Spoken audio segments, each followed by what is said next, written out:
Most of you don't know me, but my name is Duncan, and I live in flat 96. This all might sound far-fetched, but please, hear me out. I'm not crazy. At first, I thought I was losing it, but I have proof. I need to share my story. When I moved out here 6 months ago, I was blessed to have two lovely neighbors in my hallway. In 9-5, there was a young couple with newborn twins. I often heard the cries of the babies because of the thin walls between our apartments, but I didn't mind. The parents always looked so tired, but they were still smiling whenever I talked to them. They moved out rather suddenly, and it was quieter without them. Apartment 97 was owned by a young woman around my age. We didn't see each other often, but she invited me over every now and then. I spent a lot of time alone, and it was nice to hang out with someone. She was a musician and played guitar rather well. I sensed a muted sadness in her, but we never discussed anything as personal as that. Late at night, I would often hear her sing to herself, feeling out melodies and lyrics. I found out she had died when I left one morning to get groceries. Paramedics were taking her out of her apartment on a stretcher. I couldn't bring myself to ask what had happened, and now I was alone in my corridor. For a month or so, it was quiet. This made it far too easy for me to get lost in my work. I'm an artist, and uninterrupted, I will work all day and late into the night. Those little snapshots of my neighbors' lives had been a kind of clock for me. The sporadic cries, conversation, and music had acted as reminders to take breaks and to feed and care for myself. All I had now was the formless hum of electronics and the rattling sound of air ventilation. Around this time, I wasn't sleeping well. When I was sleeping, I dreamt about work. These dreams were stressful and broken, leaving me burnt out and tired. I needed a good sleep. I tried to leave the TV running, hoping it would fill the silence my neighbors had left. But there was a rhythm and logic to the sounds that was too manufactured. I got some sleeping pills off an unscrupulous internet pharmacy. They didn't bother asking me for a prescription. The pills themselves worked just fine, but I felt like sleep was manufactured too. Instead of obsessing over work in my dreams, it felt like I was just being switched off. I don't know if you've ever seen that film that's all backwards. I forget the name. But my life began to feel like that film. I began to find cryptic notes that I left myself. Notes I had written when I was supposedly sleeping. Crude drawings and confused diagrams with vague annotations kept appearing day after day. It went on for around 3 weeks. I had heard that some people took sedatives like Zolfram, and they would stay awake on purpose. That got some kind of delirious high out of it. Personally, I had no interest in getting high. I just wanted some solid sleep. These pills were clearly giving me something else, so I flushed a lot of them. That first night without taking them, I felt really weird. My mind kept wandering and falling into thought loops. I am never going to fall asleep. Why did I get rid of the pills? I wasn't getting any real sleep. I'm not going to get any sleep. Why did I flush the pills? It was in the early hours of the morning that I began to drift. I had been trying to channel my energy into remembering the sound of the guitar and the singing through the doorway. She'd had such a lovely voice, only now I could hardly remember the details. Trying to recall the articulations and contours of her music was like counting sheep. And just when I was on the verge of sleep, I was startled by a loud knocking. 3 equally spaced knocks. Not on my apartment door, but on the wall beside my bed, the outermost wall of the building. I was on the 9th floor. On the other side of the wall was nothing but air. My first thought was a rat, or perhaps a bird nesting in an alcove somewhere. Then the sound came again. 3 hollow knocks. It didn't sound like a small animal. It sounded like knuckles on wood. Polite, but firm, as if to say hello, and Did you forget I was coming? My first thought was that these fucking sleeping pills in my mental state were playing tricks on me.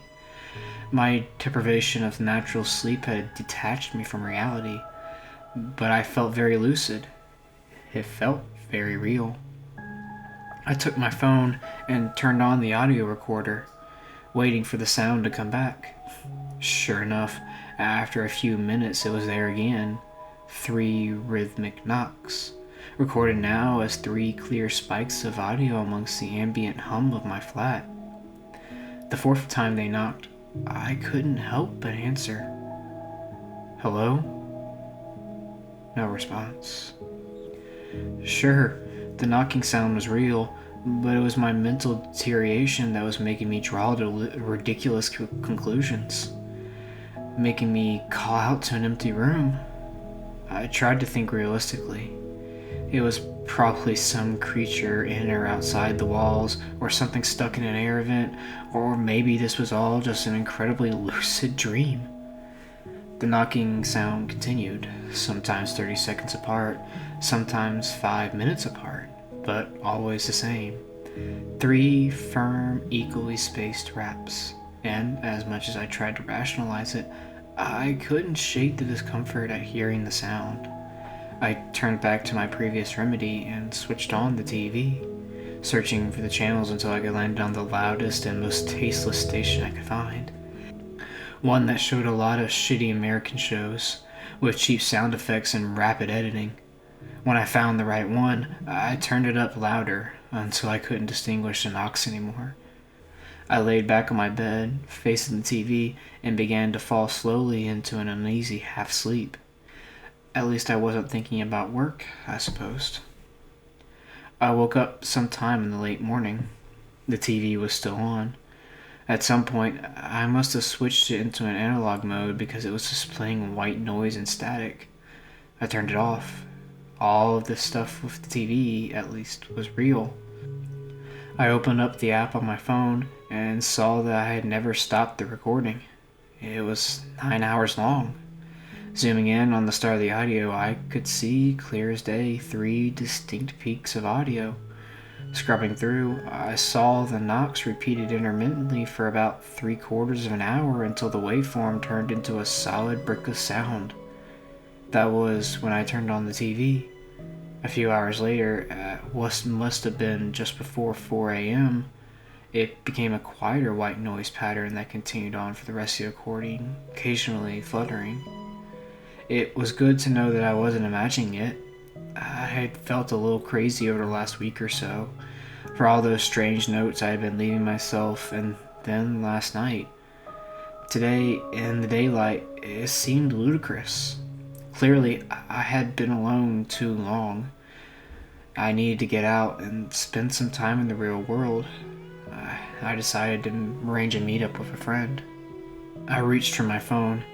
I thought I would send out some messages and see who was around, but the recording was still open on the screen. My eyes were drawn back to where the occasional deviations from the white noise. What were they? They had happened long after I had lost consciousness, and something about them unsettled me. I can't say exactly what gave me the discomfort. Maybe there was something about the shape of the waveforms that I recognized. Or maybe I was remembering something I had forgotten. Perhaps something I had tried to communicate to myself in my chemically induced unsleeping sleep. I pressed play. A voice floated in after a few seconds of white noise. At first, almost inaudible, somewhere under the static. And then she surfaced. It was like I was hearing her singing through the wall again. Intricate finger pricking dampened through by the plaster. Her voice so sweet that just faint memory of it had almost taken me to sleep last night. I sat on the floor and listened to the recording. She came and went several times, sometimes for a few minutes, sometimes nearly an hour, and there was no pattern or consistency. It didn't make any sense. How could it be her voice? Just a few months ago I had seen her, cold and lifeless, being lifted out of her flat. And there was something different about her song now. Instead of singing to herself, it felt like a performance, calling out to me. I put my phone away. A huge wave of emotion struck me, taking my breath and pulling me to the ground. I tried to fight the current. I tried to rationalize to make it make sense. There was no use, no rational explanation, no sense to be made. Lying there on the carpet, overwhelmed and exhausted, I noticed something. Underneath my sofa, there was one rogue strip of sleeping pills. I figured I could use one more night of rest, artificial or not. I reached out for the pills, and when I had them in my hand, I felt a small sticky note stuck to the back. Another note I had left myself. It simply read, "Don't let her back in." We hope that you enjoyed your train ride today on A Train to Nowhere. This story was left to us by one of our newer passengers, one of those strangers, and we thank them deeply for their contribution to keeping the ride entertaining as it is. One day, I hope that you will be able to join us with one of your own stories. But until then, you are more than welcome to come back and enjoy yet another from one of our talented passengers. And until then, please